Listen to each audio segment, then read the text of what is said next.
Hello everyone, স্বাগতম জানাই আপনাদের টিআর স্টাডি ক্লাবে। আমাদের রাজ্যের মাননীয় মুখ্যমন্ত্রী প্রফেসর ডক্টর মানিক সাহা ত্রিপুরা বিধানসভায় ত্রিপুরা রাজ্যের বিভিন্ন কার্যকলাপ সম্পর্কে বিভিন্ন তথ্য তুলে ধরলেন। তো বিস্তারিত আপনারা দেখে নিন আমাদের রাজ্যের মাননীয় মুখ্যমন্ত্রী কি বলেছেন। ভিডিওটি শুরু করার আগে আপনাদের কাছে একটাই রিকোয়েস্ট, আপনারা যারা আমাদের এই চ্যানেলে নতুন এসেছেন অবশ্যই চ্যানেলটিকে সাবস্ক্রাইব করে পাশে থাকা বেল আইকনটিকে অলে করে রাখুন, যাতে ত্রিপুরার বিভিন্ন শিক্ষা সংক্রান্ত ও জব সংক্রান্ত আপডেট আপনারা সবার প্রথমে আমাদের এই চ্যানেলে পেয়ে যেতে পারেন। ঋণাত্মক ধনাত্মক থাকবে। আপনি যেটা বললেন ঋণাত্মকের মধ্যেও কিন্তু অনেক সময় কনস্ট্রাকটিভ স্মেল পাওয়া যায়, সেটা হলে ভালো। নেগেটিভ বললে যে সবাই রেগে যাবে এরকম না, কিন্তু যখন দেখা যায় ঋণাত্মকের টুইস্ট আউট করে কেউ বলে তখনই এই ধরনের একটা অবস্থা দাঁড়ায়। এরকম না পজিটিভ আছে তবেই নেগেটিভ থাকলে পজিটিভ থাকবে, আর পজিটিভ থাকলে নেগেটিভ থাকবে, এটা থাকবে, এটার কোনো অসুবিধা নেই। আমি আজকে এই বিষয়ে আমি যতটুকু পারি আমার কাছে যা নলেজ আছে আপনার সামনে আমি তুলে ধরছি। 19 থেকে 23 আগস্ট আমরা সবাই জানি যে এখানে একটা অভূতপূর্ব বন্যার আমরা উই হ্যাভ কাম অ্যাক্রস। সেই জায়গার মধ্যে এজ এ রেজাল্ট আমাদের এখানে ভয়াবহ বন্যা, ব্যাপক ল্যান্ডস্লাইড হয়েছে, প্রভূত ক্ষয়ক্ষতি হয়েছে এবং আমরা দেখেছি জীবনহানি তথা জীবিকার মৌলিক যে সুযোগ সেইগুলো সেখানে ব্যাহত হয়েছিল। ত্রিপুরাতে টোটাল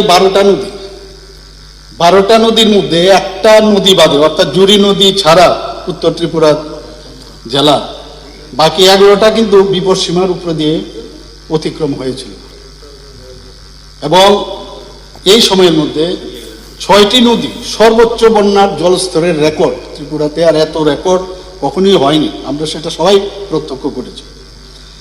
এবং এতে করে এমন কোনো আমাদের 8টা জেলার মধ্যে সব জেলায় কিন্তু এফেক্টেড, সব জেলা কম বেশি সব জেলায়, কিন্তু এর মধ্যে সবচেয়ে বেশি যে জেলা আমরা সবাই জানি যে দক্ষিণ ত্রিপুরা, গোমতী এবং সিপাহীজলা সবচেয়ে বেশি সেখানে ক্ষতিগ্রস্ত হয়েছে। এতে করে প্রায় 17 লাখ যারা আমাদের ত্রিপুরার মানুষ আছেন তারা ক্ষতিগ্রস্ত হয়েছেন এবং 4 লাখ মানুষকে আমরা এই অবস্থার মধ্যে, অনেকে বৃষ্টি আসুক জল আরো বাড়ুক তারপরে যাবো, এই অবস্থার মধ্যে অনেকে কিন্তু নিজের ঘরটর ছেড়ে যেতে চাইছিল না, বারবার মাইকিং করা হয়েছে, আপনারা নিজেরাও দেখেছেন। তারপরও প্রায় 4 লাখ মানুষকে আমরা নিরাপদ স্থানে এবং ত্রাণ শিবিরে আমরা আমাদের সরকার এবং সবাই মিলে আমরা সেই কাজটা আমরা করেছি, সবাই মিলে জনসাধারণও সেখানে হাত বাড়িয়েছে এবং রাজ্যে মোট 889 প্রায় 890টির মতো, প্রায় 889টি ত্রাণ শিবির খোলা হয়েছিল এবং 2 লক্ষ মানুষকে সেখানে আশ্রয় দেওয়া হয়েছিল। কিন্তু অত্যন্ত দুঃখজনক ঘটনা যে আমাদের 38 জন মানুষ প্রাণ হারিয়েছেন, 58,780টি বাড়ি ক্ষতিগ্রস্ত হয়েছে। সবচেয়ে বেশি ক্ষতি হয়েছে কৃষি ও উদ্যান বিভাগে, যার পরিমাণ প্রায় 3,252 কোটি টাকা। জল সম্পদের যদি কথা বলি, মোট ক্ষতির পরিমাণ প্রায় 3,083 কোটি টাকা। গ্রামীণ উন্নয়নের জন্য প্রায় 3,009 কোটি টাকা ক্ষতি হয়েছে। পূর্ত দপ্তরের রাস্তা এবং সেতু, সেখানে ক্ষয়ক্ষতির পরিমাণ প্রায় 1,900 কোটি টাকা।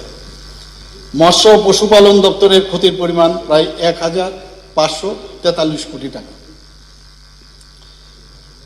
আমরা দেখেছি বন্যা পরিস্থিতি মোকাবেলার জন্য যে আমাদের সংশ্লিষ্ট যতগুলো লাইন ডিপার্টমেন্ট আছে সবাই কিন্তু ঝাঁপিয়ে পড়েছে, ডিএম থেকে আরম্ভ করে এসডিএম থেকে আরম্ভ করে এন্টায়ার স্টেটের প্রিন্সিপাল, আমাদের principal secretary, chief secretary, others সেক্রেটারিরা সবাই কিন্তু সেখানে যাতে ঝাঁপিয়ে পড়ে। আমি তার জন্য মিটিংও করেছি। 19 তারিখ আমি দিল্লিতেই ছিলাম, আপনারা সবাই জানেন, এর আগেও সর্বদলীয় বৈঠক হয়েছিল, সেখানেও আমি বলেছি কথাটা যে আমি এসেই সাথে সাথে এয়ারপোর্ট থেকে এসে তাদেরকে নিয়ে আমি বসি এবং যতগুলো সতর্কতামূলক ব্যবস্থা দরকার এবং তাৎক্ষণিক বিপর্যয়ে সাড়া দেওয়ার জন্য যা যা করার আমাদের তরফ থেকে আমরা সবাই মিলে করি। State disaster response force SDRF যেটাকে বলে, প্রায় 32 তাদের 32টি দল ছিল। National disaster response force NDRF এর 11টি দলকে আমরা অ্যাক্টিভেট করতে পেরেছি। আপনারা জানেন যে বিহার এবং অরুণাচল প্রদেশ থেকে যখন এই খবরটা যখন এই অবস্থা হয়েছে, আমি আমাদের মাননীয় প্রধানমন্ত্রী শ্রী নরেন্দ্র মোদীজিকে আমি জানিয়েছি, আমাদের মাননীয় গৃহমন্ত্রীজিকে উনাকে আমি তাৎক্ষণিক জানিয়েছি। এবং সেই কারণে যে বিহার এবং অরুণাচল প্রদেশ থেকে এনডিআরএফ এর দুটি দলকে ভারতীয় বায়ুসেনার বিমানে আনা হয়েছিল। আপনারা সবাই জেনেছেন ভারতীয় বিমান বাহিনীও একটা বিরাট বড় গুরুত্বপূর্ণ ভূমিকা নিয়েছে। এবং জেলাভিত্তিক সবচেয়ে বেশি ক্ষতিগ্রস্ত এলাকাতে এখানে আমাদের মাননীয় বিধায়ক রঞ্জিত বাবু বলেছেন যে খাবারের প্যাকেট, উনি আমার সাথে টেলিফোনে বারবার কথা বলতেন, অনেক সময় টেলিফোন সেখানে যেত না, সেই জায়গার মধ্যে আমি আপনি নিশ্চিন্ত থাকুন এবং খবর নিতাম ওখান থেকে, মানে এয়ার লিফটিং করে কিভাবে খাবার দেবে এবং কি কি খাবার দেওয়া হবে। আমাদের ফুড মিনিস্টার সাহেবের সাথে আমি কথা বলতাম কি কি দেওয়া হচ্ছে, এবং পুরো এত মানে কোনো বিষয়ে যেন কোনো অসুবিধা না হয় সেইভাবে আমরা এখান থেকে ব্যবস্থা করেছি। বহু অফিসারকে আমরা এয়ারপোর্টেও রেখেছিলাম এবং প্রকিউর করতে হবে খুব তাড়াতাড়ি, তার জন্য বিজনেস যারা মহল আছে তাদের সাথে আমরা কথা বলেছি, উনারও হাত বাড়িয়ে দিয়েছেন। মানে একটা সবাই মিলে কিন্তু আজকে এই সমস্যা আমরা সমাধান করতে পেরেছি। এখানে এই এয়ারড্রপ, এই খাবারের প্যাকেট, সেটা এয়ারড্রপ করার জন্য প্রায় 3টি হেলিকপ্টার আমাদের মাননীয় গৃহমন্ত্রীজি আমাদের বলার পরে সেটা ব্যবস্থা হয়েছে। তাছাড়া আসাম রাইফেলস এবং অতিরিক্ত আরও 53টিরও বেশি যারা ফায়ার স্টেশনে যারা আছে তারাও কিন্তু এই যে সমস্যা, এই যে বিপর্যয় সমস্যার সমাধানে তারাও কিন্তু আমাদেরকে সাহায্য করেছে। 1000 প্রশিক্ষিত সিভিল ডিফেন্স স্বেচ্ছাসেবকও আমাদের সাথে ছিল, 900 আপাতমিত্র স্বেচ্ছাসেবক তারও আমাদের সাথে ছিল, 54টি দুর্যোগ ব্যবস্থাপনা দল রাজ্য জুড়ে উদ্ধার অভিযানে নিযুক্ত ছিল।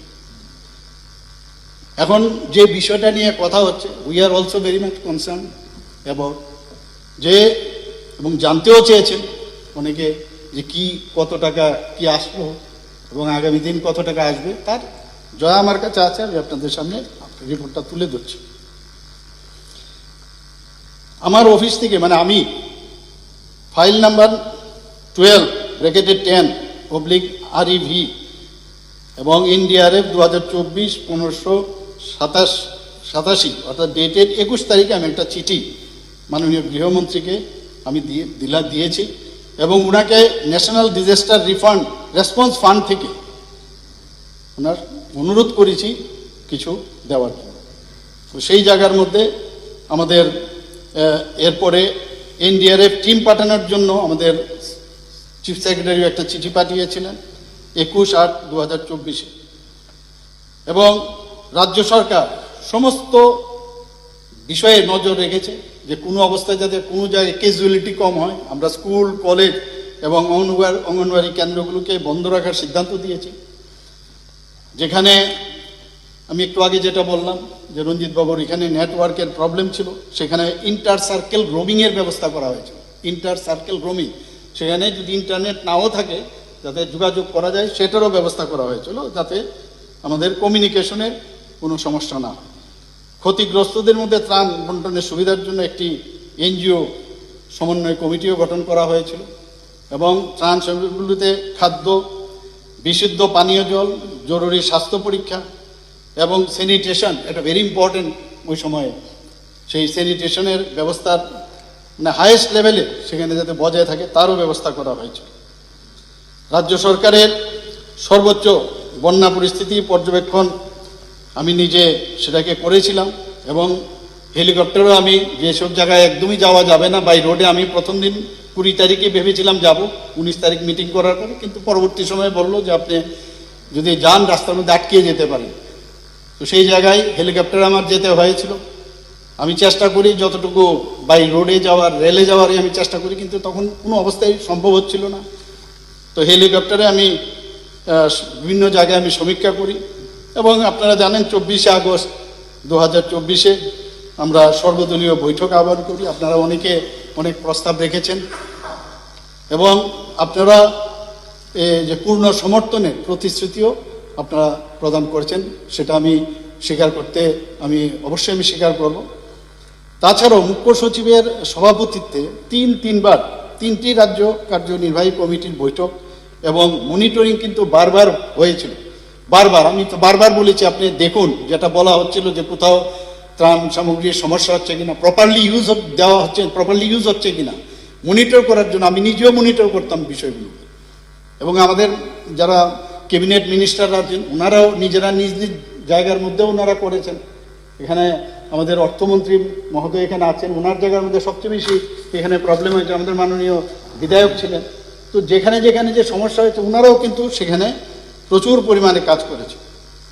তো যে চিঠি আমি যেটা উল্লেখ করলাম, সেই চিঠির পরিপ্রেক্ষিতে এখানে ইন্টার মিনিস্ট্রিয়াল সেন্ট্রাল টিম এখানে 28 থেকে 31শে আগস্ট ওনারা এসছিলেন এবং ক্ষয়ক্ষতির মূল্যায়ন করার জন্য রাজ্য পরিদর্শন করেছেন। এবং ওনারা দক্ষিণ ত্রিপুরা, গোমতী, সিপাহীজলা এবং খোয়াই জেলাতেও তারা পরিদর্শন করে। এবং পরবর্তী পর্যায়ে অতিরিক্ত ত্রাণ তহবিলের জন্য 13ই সেপ্টেম্বর 2024 ভারত সরকারের কাছে 7,081 কোটি টাকার একটি স্মারকলিপি ওনারা জমা দিয়েছেন, যা বর্তমানে কেন্দ্রীয় সরকারের বিবেচনাধীন। আমরাও চেষ্টা করছি, বারবার কথা বলছি, এবং যেহেতু গভর্নমেন্টের এই প্রসেসগুলো একটু অনেকগুলো ওদের প্রসেসের মধ্যে যেতে হয়, হয়তো একটু লেট হচ্ছে, কিন্তু আশা করি আমরা সেই অ্যামাউন্ট আমরা পাব। এবং বর্তমানে আমরা দেখেছি যে ইন্টার মিনিস্ট্রিয়াল সেন্ট্রাল টিম 29শে সেপ্টেম্বর 2024 থেকে আবার দ্বিতীয়বার কিন্তু ওনারা এসছেন এবং আমাদের এখন পর্যন্ত অগ্রিম হিসাবে 65 কোটি টাকা ওনারা দিয়েছেন। স্টেট ডিজাস্টার রেসপন্স ফান্ড থেকে 40 কোটি এবং ন্যাশনাল ডিজাস্টার রেসপন্স ফান্ড থেকে 25 কোটি রাজ্য সরকারকে আমাদের প্রদান করা হয়েছে। আমরাও সেইভাবে রিলিজ করতে আমরা করে যাচ্ছি। এবং আপনারা সবাই জানেন, গত বিধানসভাতে অধিবেশনে আমি বলেছি এবং এখানে কথা হয়েছে, আমাদের যে ত্রাণ পুনরুদ্ধার এবং পুনর্গঠনের জন্য ইমিডিয়েটলি যাতে একটা প্যাকেজ আমরা বিভিন্ন ডিপার্টমেন্ট ওয়াইজ আমরা ঘোষণা করেছিলাম প্রায় 564 কোটি টাকা। এখানে এই বিষয়টা নিয়েও পরিষ্কারভাবে মাননীয় বিধায়ক বলেছেন যে একটা হোয়াইট পেপার দেওয়ার জন্য। আমি এখানে যা যা বলবো অনেকটা আমি জানি না আপনার যেটা চেয়েছেন সেটা আপনার মানে weather it will সাফাইস or not. আমি বলছি আপনাকে যে এখন পর্যন্ত বহির রাজ্য এবং বিভিন্ন সাধারণ মানুষ এবং বিভিন্ন সংস্থা থেকে প্রায় 34 কোটি 98 লক্ষ টাকা মুখ্যমন্ত্রীর ত্রাণ তহবিলে আমরা পেয়েছি। এবং প্রথমে 12 কোটি টাকা আমরা রেভিনিউ ডিপার্টমেন্টকে দিয়েছি যাতে এটা ডিসপার্স করা হয় এবং যাতে বিপর্যয়গ্রস্ত যারা আছেন তাদের কাছে পৌঁছে দেওয়া হয়। এবং পরবর্তী সময়ে আরও 13 কোটি টাকা রাজস্ব দপ্তরকে এই যে মুখ্যমন্ত্রীর ত্রাণ তহবিল থেকে আমরা দিয়েছি। এখানে উল্লেখ করা যেতে পারে যে বিভিন্ন প্রদেশ থেকেও আমাদের কিছু মাননীয় মুখ্যমন্ত্রীরা ওনারা বলেছেন, সোশ্যাল মিডিয়াতে ওনারা বলেছেন, অরুণাচল প্রদেশ থেকে আমরা 5 কোটি টাকা পেয়েছি, অসম গভর্নমেন্ট থেকে 5 কোটি পেয়েছি, উড়িষ্যার থেকে 5 কোটি পেয়েছি, রাজস্থান থেকে 5 কোটি এবং উত্তরপ্রদেশ থেকে 10 কোটি। তো সেই অবস্থায় আমরা কিন্তু দিয়ে যাচ্ছি। এখন যে টাকাগুলো আসবে দিল্লির থেকে, সেন্ট্রাল থেকে যখন আসবে, এটা একটা প্রক্রিয়া চলছে। এর মধ্যে আপনারা যদি যান কোথাও গিয়ে দেখবেন যে রাস্তার মধ্যে আপনারা বুঝতেও পারবেন না যে এত বড় বিপর্যয় হয়েছে, রাস্তা ঠিক হয়ে যাচ্ছে। আপনার কালকেই আমি এখানে আমাদের মাননীয় মন্ত্রী বাহাদুর আছেন, রতনবাবু আছেন, কালকে বলছিলেন যে এত বড় বিপর্যয় হলো, সবজির দাম নাকি কম হয়ে গেছে, ধানও নাকি প্রচুর পরিমাণে আরো বেশি এবার ক্রয় করা হয়েছে। কাজেই পিকচারটা কিন্তু যতটুকু আমরা ভেবেছিলাম সেই তুলনায় কিন্তু আমরা অনেকটা কিন্তু রিকভার করতে পেরেছি এবং সেটা একমাত্র আমাদের এই যে সবাই মিলে, সরকার এবং সবাই মিলে আমরা যে চেষ্টা করছি তার জন্য এটা সম্ভব হয়েছে। বন্যার ফলে 58,780টি ঘর বাড়ি ধ্বংস ও ক্ষতিগ্রস্ত হয়েছে। ধ্বংস ও ক্ষতিগ্রস্ত বাড়িগুলো মেরামতি ও পুনর্নির্মাণের জন্য 53,830 পরিবারকে এখনো পর্যন্ত 58.18 কোটি টাকা দেওয়া হয়েছে। আর্থিক সহায়তা প্রদান করা হয়েছে। তাছাড়া বইপত্র, বাসনপত্র ও পরিধানের কাপড় বাবদ 6.04 কোটি টাকা প্রদান করা হয়েছে। বন্যা ও ভূমিধ্বংসের কারণে মোট 35 জনের মৃত্যু হয়েছে। আপনি একটু আগে বললেন একজনও আপনি আমার এরিয়ার মধ্যে কোনো সুযোগ পেয়েছে বা ত্রাণ বা কিছু একটা পেয়েছে আপনি। আমি নিজে আপনার এরিয়াতে আমি গেছি, একজন মারা গেছে, দুঃখজনক ঘটনা। ওনাকে আমি নিজে কিন্তু চেক দিয়ে এসেছি 4 লাখ টাকা। মানে আপনার এখানে গিয়ে আমি কিন্তু সেটা দিয়ে এসেছি। প্রতি মৃত ব্যক্তি পিছু 4 লক্ষ টাকা করে আমরা এখন পর্যন্ত 1.52 কোটি টাকা মৃত ব্যক্তির পরিবারকে আমরা দিয়েছি। তাছাড়া prime minister national relief fund থেকে 31 জন মৃত ব্যক্তির জন্য 2 লক্ষ টাকা করে প্রদান করেছে। কৃষি, এখানে আমাদের মাননীয় এগ্রিকালচার মিনিস্টার আছেন এবং আমাদের রঞ্জিত বাবু বলেছেন সবচেয়ে বেশি এই কৃষি দপ্তর থেকে এবং আমাদের অন্যান্য যেসব আমাদের লাইন ডিপার্টমেন্টগুলো সবচেয়ে যেভাবে কাজ করে গেছে সেই জন্য আমি ওনাদেরকে ধন্যবাদ দেবো। আমরা তো টাকা দিচ্ছি, কিন্তু যেভাবে ডিসপার্স হচ্ছে এবং যেটা এখানে মেইন উদ্দেশ্য যে ঠিকভাবে মানুষের কাছে টাকা যাচ্ছে কিনা, তো সেটা আমি ওনাদেরকে ধন্যবাদ দেবো। কৃষি ও কৃষক কল্যাণ দপ্তরে প্রায় 1,48,379 জন কৃষককে 1,000 টাকা করে ডিবিটির মাধ্যমে সহায়তা প্রদান করা হয়েছে। তাছাড়া এতে করে প্রায় 1,483.79 লক্ষ টাকা আর্থিক সহায়তা দেওয়া হয়েছে। এবং দপ্তরের যেসব আমাদের তাছাড়া দপ্তরের পক্ষ থেকে 16.21 লক্ষ টাকার বীজ, চারা এবং সার প্রদান করা হয়েছে। উদ্যান ও মৃত্তিকা সংরক্ষণ দপ্তরের থেকে 45,349 জন কৃষককে 946.52 লক্ষ টাকা আর্থিক সহায়তা প্রদান করা হয়েছে। এবং 12,14,098 জন 98 সংখ্যক বিভিন্ন ধরনের সবজির চারা সেখানে প্রদান করা হয়েছে। প্রাণী সম্পদ বিকাশ দপ্তরের উদ্যোগে 2,842 জন সুবিধাভোগীকে 341.21 লক্ষ টাকা আর্থিক সহায়তা দেওয়া হয়েছে।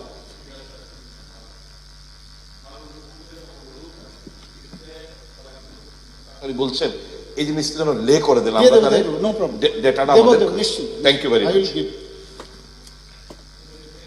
ট্রান্সপারেন্সি সরকার, নো প্রবলেম, উইল গিভ।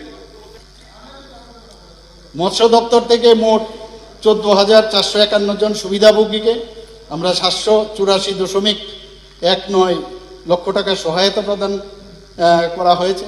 তার মধ্যে 2,264 জনকে 154.90 লক্ষ টাকার আর্থিক সহায়তা এবং 12,187 জনকে 629.29 লক্ষ টাকার অন্যান্য সহায়তা প্রদান করেছে। শ্রম দপ্তর থেকে 36,389 জন সুবিধাভোগীকে 1,455.56 লক্ষ টাকার আর্থিক সহায়তা প্রদান করেছে। আমি এই কারণে বলেছি, আমিও বলতাম না, কিন্তু এতগুলো বলা হতো একটা অনেক সময় অনেকের কাছে সমস্যা হয় যে এতগুলো শোনা, কিন্তু যেহেতু একবার বলেছিলেন যে ওনার কাছে এরকম তথ্য থাকবেও না, সম্ভবও না এতগুলো বলার, কিন্তু আমি যে তথ্যগুলো আমি নিয়েছি আমি সেটা কিন্তু আপনার কাছে তুলে ধরলাম, যাতে ফর ইউ অল স্যাটিসফ্যাকশন হবে, আর কিছু না। আর যেটা আপনি বললেন আমি লে করে দেব, নিশ্চয়ই আপনি দেখবেন, চেক করে নেবেন। এটা একটা, এই যে রাজ্য সরকার সমস্ত ক্ষতিগ্রস্ত যে পরিবারগুলো আছে, আমরা কে না চাই তাদের যাতে সমস্যা সমাধানের মাধ্যমে আমরা সরকারে থাকতে চাই, আমরা সব জায়গায় বলি এটা একটা চলবে, এই প্রসেসটা চলবে। আমরাও দিল্লির মধ্যে বলছি, ওনারাও চেষ্টা করছে, দুবার টিম এসছে, আবার আমরা যাচ্ছি, বলছি যখন টাকা আসবে নিশ্চয়ই আমরা দেখব, কোথাও কোনো খামতি হবে না, এতটুকু আমি আশ্বাস দিতে পারি।